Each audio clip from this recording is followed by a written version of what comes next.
Such widespread senseless violence has prompted legal measures against psychiatrists and drug manufacturers in courts across the country in recent years. These tragedies become additionally heartbreaking in view of studies that have documented the general ineffectiveness of many psychiatric drugs. In one such study published in July 2002 by the American Psychological Association, Irving Kirsch, Ph.D., and his co-authors, utilizing the Freedom of Information Act, obtained and reviewed 47 clinical studies submitted to the Food and Drug Administration for approval of the most recent generation of antidepressants, including Prozac, Paxil, Zoloft, Effexor, Surzone, and Celexa. Kirsch and his co-authors found that the effectiveness of these antidepressants over and above a placebo or sugar pill was clinically negligible. And regarding the supposed academic benefits of these drugs, Marianne Block, doctor of osteopathy, said, "It may surprise many to know that studies have found that children who take amphetamine type or other mind-altering drugs do not perform better academically.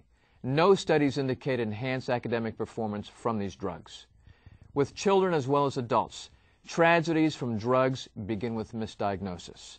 So now let's take a look at what could lie behind these misdiagnoses. A wide variety of children's complaints, including overactivity, fatigue, bedwetting, and inappropriate behavior, may be due to environmental toxins, pollution, and allergies, according to Doris J. Rapp, M.D., a board-certified environmental medical specialist and pediatric allergist and past president of the American Academy of Environmental Medicine.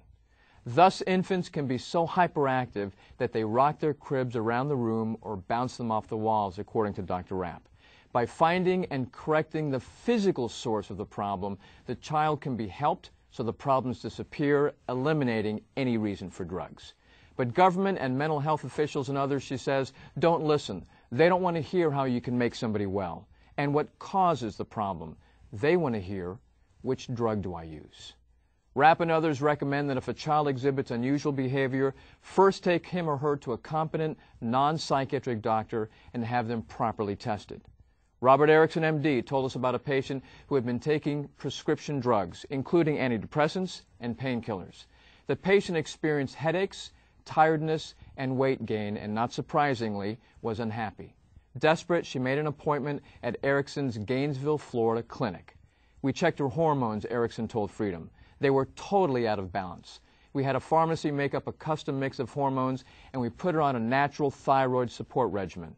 She came off of her antidepressants and painkillers, and within 90 days, her energy came back, she was able to sleep through the night, her headaches went away, and her depression lifted. Erickson is among a growing number of physicians and other professionals around the country committed to finding and treating the source of the problem, as opposed to merely smothering symptoms with harmful prescription drugs. So what can you do? Judy Matthews, sister of Rod Matthews, profiled at the start of our program, said that in 2001, when her own daughter was 7 years old, the school principal asked Judy whether she had ever thought the girl had ADD, or attention deficit disorder, as ADHD was formally called. "I went ballistic," Judy said, and told the principal, "You don't know anything about ADD. First of all, it doesn't exist. And secondly, how dare you even put a diagnosis on my child when you're not a doctor?"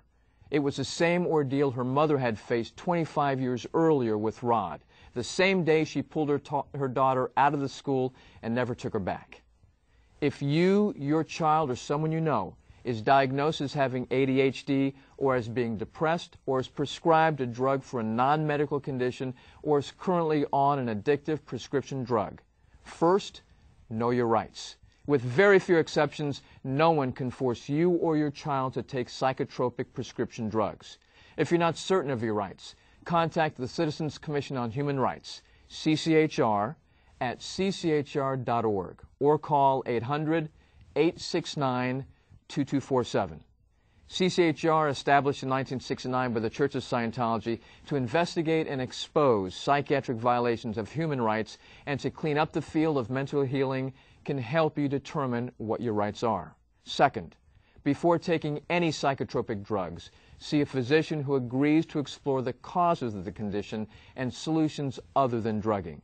Preferably, find a physician who is board certified in integrated medicine, alternative medicine, or environmental medicine, and who agrees to comprehensive testing and natural remedies for allergies and hormonal and nutritional imbalances or deficiencies, and to natural alternatives to stimulants, antidepressants, or pain medications.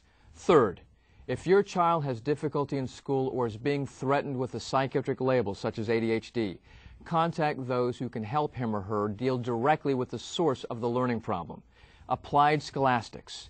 You can find them at appliedscholastics.org or the World Literacy Crusade at worldliteracy.org. Also, take your child for a physical exam as covered above. And fourth, if you, your child, or someone you care about is already on an addictive prescription drug, contact an effective drug-free rehabilitation specialist, Narconon.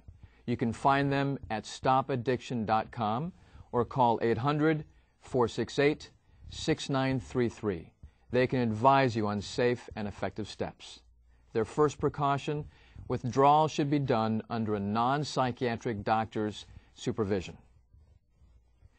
If after viewing our program you now want more information about the fraud of psychiatry, please call 323-960-3500 for your complimentary copy of Freedom Magazine, or visit us at freedommag.org.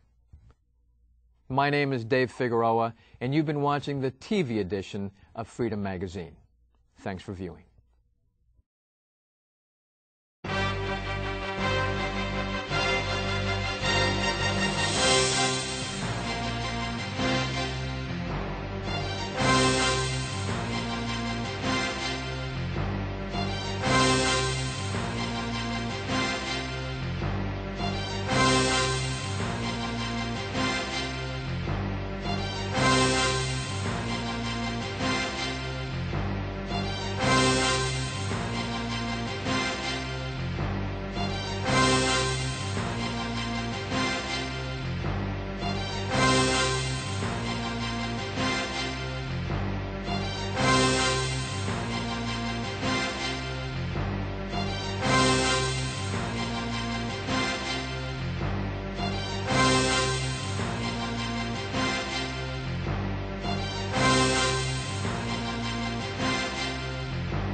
I believe in nature. I believe in the spirit. I believe in trust. Beauty.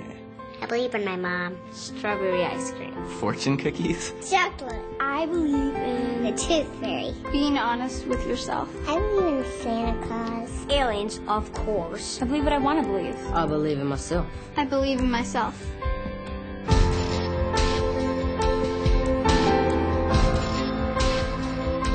I believe in peace.